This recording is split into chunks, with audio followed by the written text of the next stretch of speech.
Okay, delighted to be joined now by Kevin Doyle. Kevin, how are you getting on? How have you enjoyed or not enjoyed the last couple of weeks?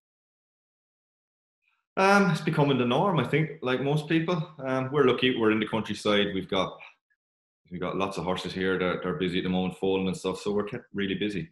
Trying to keep the three kids occupied is the main thing. But between myself and my wife, we're managing very well. What's been the secret to managing over the last few weeks? Routine. Keep yourself busy. Get out of each other's way. Um, we're trying to take advantage of having plenty of time with the kids, but also fitness-wise, going for runs. I've got a nice little 2 kilometer radius back roads around here, plenty of back roads and plenty of places you can go within that distance. And as I said, got animals to deal with. They take your mind off everything else that's going on the outside. It's a busy time of year here at home with the horses, so lots of mares foaling. So we're keeping ourselves going. What does falling involve at this point? Is it up in the middle of the night every single night, or is Um, there a little bit of a reprieve? no, no, we're so say 2 nights ago, mare foaled. Within the signs that so within the week, when she's going to foal. Her layman's terms, her boobs get bigger and she starts looking like she's about to fall literally in the last few days. And then you bring them in and you watch them at night. They've got alarms on. They set an alarm off when they're going to fall. We've got cameras on them. So it's, up in the middle of the night. So it always seems to be in the middle of the night as well. They like it dark and quiet when they're going to fall. Up in the middle of the night. Thankfully, this one, no problems. We give her a little pull, give her a little helping hand, and a nice, healthy, happy fall, and do all the things that she needs, injections and so forth. And then, when it's lucky, we've 3 foals so far and they've all gone well so far. And then you have to get head collars on them, get them used to walking and being around people. They take a lot of, work to get them, they're wild animals, I suppose, and they take a lot of, handling to just get them used to it. And and that's keeping us busy. Yeah, I read your piece with Dan McDonnell in the Irish Independent a few weeks ago, and it seems that it's something that gives you huge fulfillment. And I guess just the only worry now is how the industry reacts to COVID-19 Yeah. and how the economy will be over the next few months, isn't it? Yeah, like every industry, it's a bit of a disaster. Sales coming up in May, June, big sales for National Hunt horses, the Land Rover and the Derby sale. The Land Rover's been put off. The Derby sale, I'm not sure what, they haven't really announced yet, but it'll probably be put off. I'm lucky enough. My dad has 4 horses, going on those sales. I have none this year. So, but he has his 4, and what do you do with them? And whether they go ahead or not, or later in the year, there's going to be a lot of people, buyers of horses, are going to be financially hit. There's a big knock on the English market who buy a lot of Irish horses. What's going to happen there? It's a big deal. Like every industry, like everyone, it's affecting everyone, every industry, every sport, every job, and we're no different with horses. So it was something similar in 2008, 9, 10. And you just have to keep going and keep plowing on, and everything will right itself. The world keeps going. It's just how quickly this is going to last and how much of an effect it's going to have in the short term. It's people are buying and selling horses now to pay for next year's foals and vice versa. And if that gets knocked this year, it affects next year, and it just takes a while for this industry to recover. But there's a lot of passionate people, a lot of people who will keep working at it and keep going at it, and I'm sure it'll bounce back. Yeah, well, fingers crossed. Kevin, we obviously wanted to get you on to chat through the events over the course of the weekend. Did it surprise you at all that the news came through so quickly from the FAI that Mick McCarthy's contract and Stephen Kenny's contract, I guess, they were both going to be honoured and Stephen Kenny would take over for the Slovakia playoff? Yeah, surprising. I'm fairly happy that a decision was made one way or the other. We usually get a bit of a hint something's up. You hear about it or read about it. This seemed to come totally out of the blue. But I think it's the right decision to make a decision to clear it all up now. There was no easy option. Both scenarios had difficulties.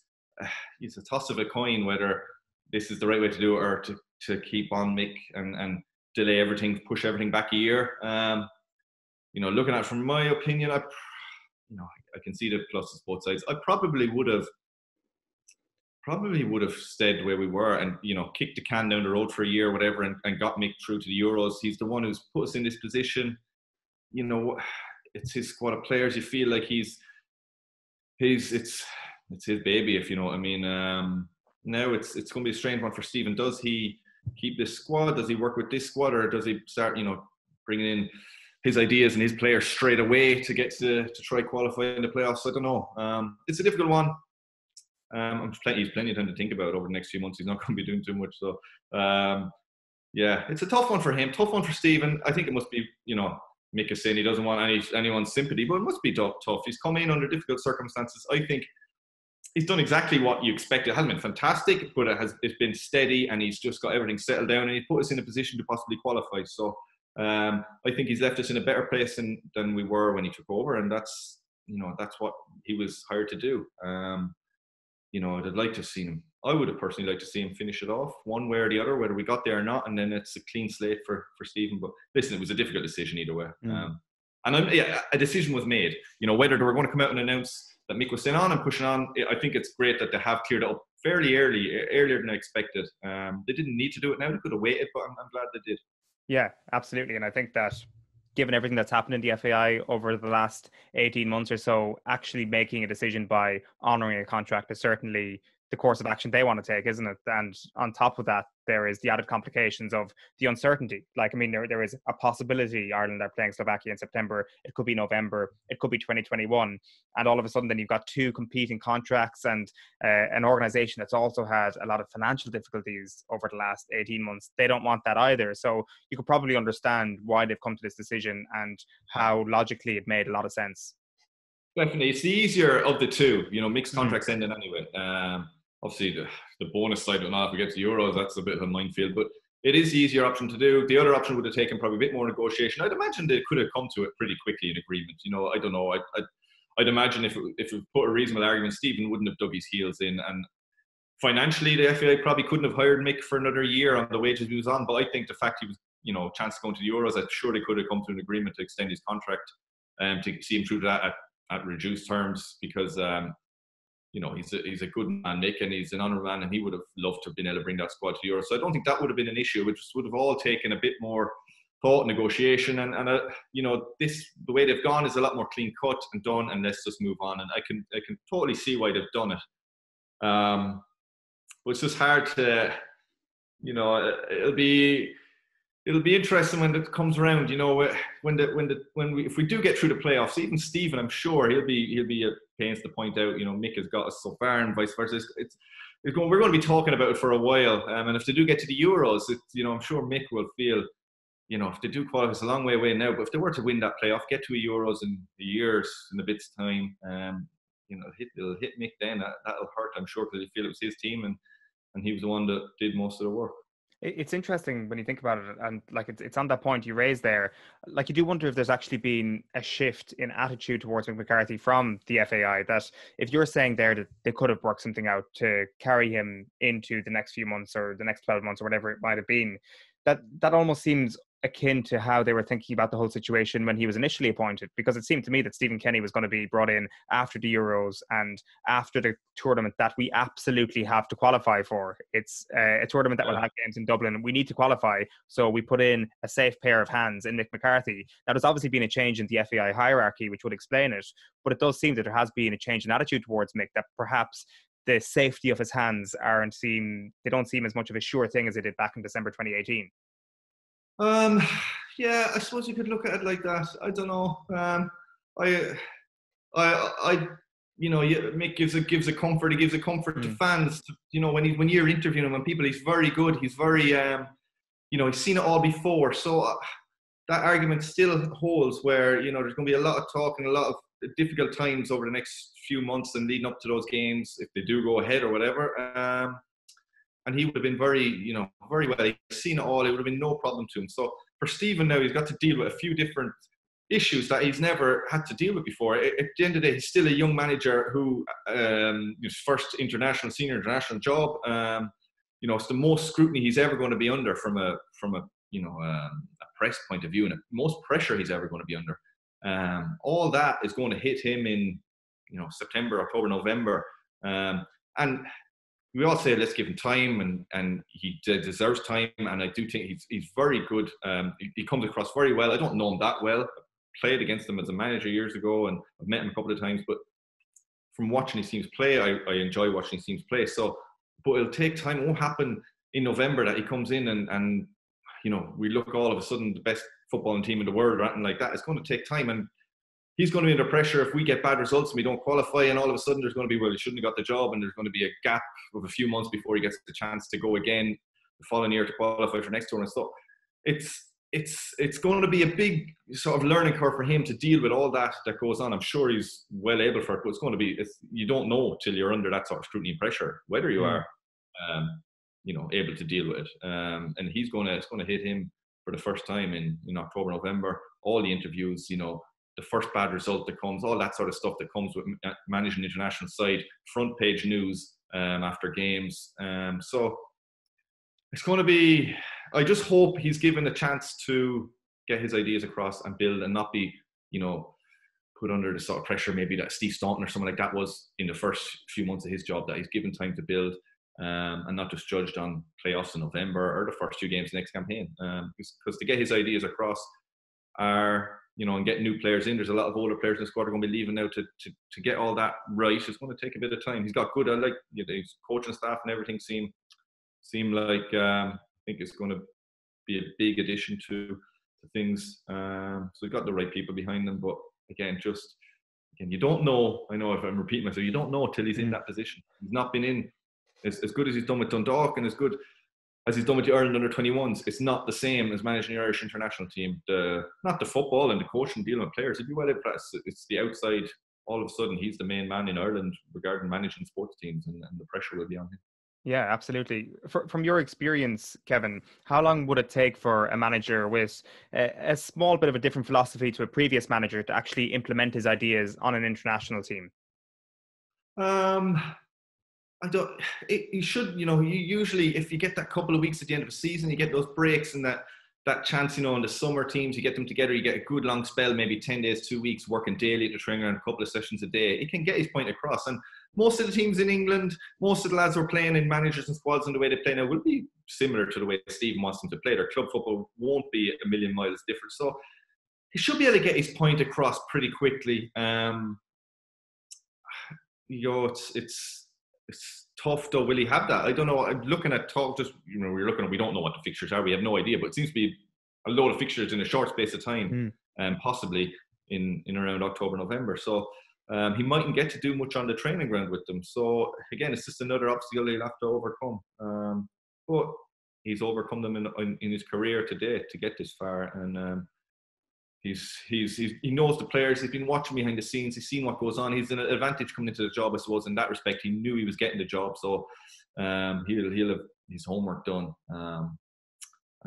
Just again, I go back to just about us. I'll be talking about him, I'm sure, when the time comes on radio or TV or whatever, and you'll be talking that we take a deep breath before we talk and not rush to criticise a man so early when he does, because he will get bad results or too early on. It's just the way it is, and that we give him a chance to build and work at it. Because it's not easy, and he doesn't have the best players in the world, and it'll take time, and for him to get used to the whole scenario as well. So yeah, again, just all of us fans, whether you're Mick fans or Stephen Kenny fans or whatever, give him a bit of breathing space when he gets in there. I think that's a fairly good message to give out to people. This is probably a tricky question to answer, given we're so far away from potentially his first game. But is your suspicion that Stephen Kenny's style of play will suit the senior players at the moment? Because it certainly suited the under-21 players, but they're a different sort of group, aren't they? And thankfully, those under-21 players, the protagonists, will become senior players over these next few years. So perhaps it's a very similar thing. Yeah, and it's a long time till then. The likes of, say, I don't know, David McGoldrick up front, Glenn Whelan, I don't know, Glenn will be around. There's going to be a changeover in the squad, and he'll have those under-21 players that he knows. It's going to be, yes, and he'll be putting players in there to play his style of play. I don't think he'll be going, those few guys played earlier on in the campaign. Now it's, I'm going to stick with them and give them, be loyal to them, because he wasn't the manager then. I think he'll go ahead and just play the players he thinks will play his style of football. So if you're trying to force round pegs into square holes, whatever, it won't work. He'll just have to go with, as I said, he'll have done all his homework. He'll be studying those players for the last year or two, and he'll be probably promoting a few from the under-21s, and he'll be just putting people. It'll be a lot easier for him to get his point across by putting people in positions that he knows, they're very comfortable with the style of play he wants to play, instead of forcing it upon someone who maybe doesn't 100% believe it, or just because they played all the games under Mick. I think you'll see a fairly big change in the makeup of the starting 11. How encouraged should we be that we have Keith Andrews and Damien Duff in the senior setup as coaches at this point? Yeah, really good. Two fantastic fellas. I know them both very well. They're both really enthusiastic coaches and still young enough, I think, both not retired long at all. They'll have a good connection with the players. Will know what the players are thinking day to day. It's a little thing. The coaches are different to the managers. They can have chats with you and explain to you what the manager's thinking in a way that the manager sometimes can't get across to you. And the two of those will be excellent at it. Very passionate ideas.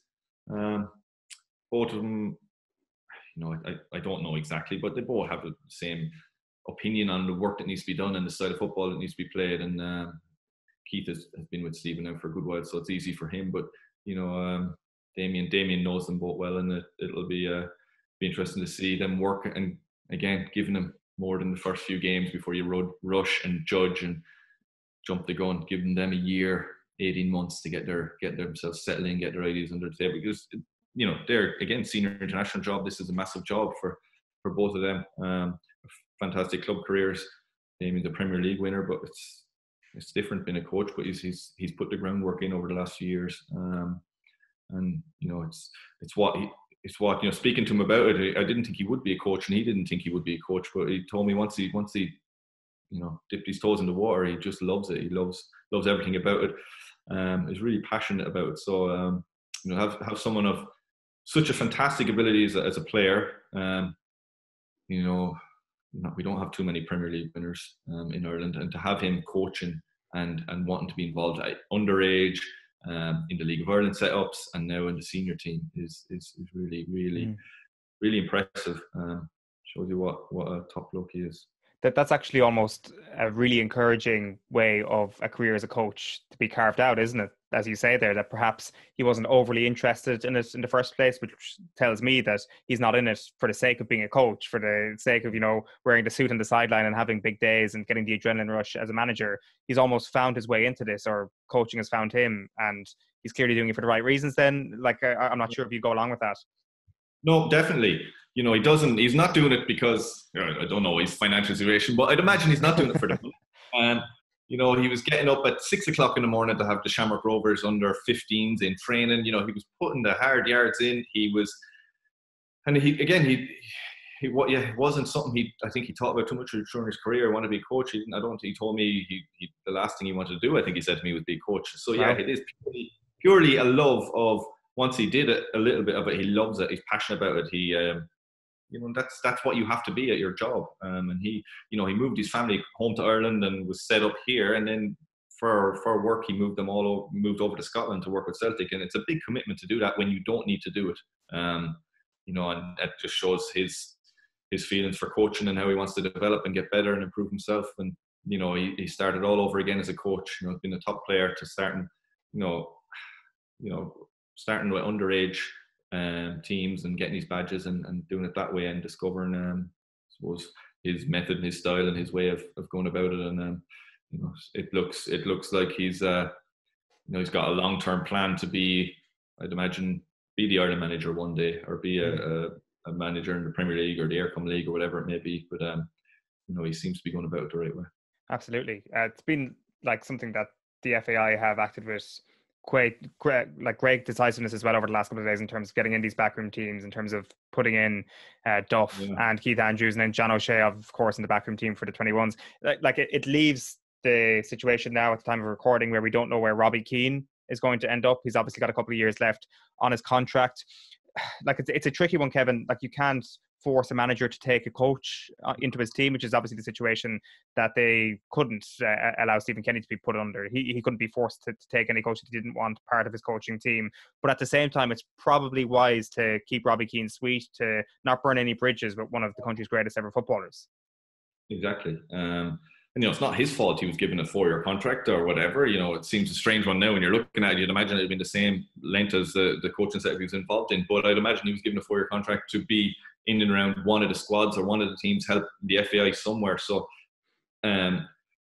Yeah, Stephen Kenny has his ideas and the people he wants involved, and that's every manager. Every manager, Robbie will know that. He won't be falling out with Stephen Kenny over that. You know, Mick wanted Robbie, and the next manager comes in and wants his guys. So, yeah, it's just you know, you have to be respectful to someone who's a Irish legend or top goal scorer, one of the top goal scorers in international football in the world, and to keep him and have his knowledge and advice for whatever role, for be it senior or underage. I thought he would have gone to maybe the under-21 job, or maybe the under, I don't know what's vacant, what role is there at the moment. But when the next one pops up, if he wanted it, you know, I think he'd be perfect candidate. But again, it's whether he wants it, or, you know, we don't know what he's feeling, whether he's feeling put out by it or whatever. But it's just a difficult situation, not of Robbie's making and not of Stephen Kenny's making. It's just, you know, his contract should have been, I suppose, with Mix, and this wouldn't have been a problem. Job for the interim chief executive to sort out.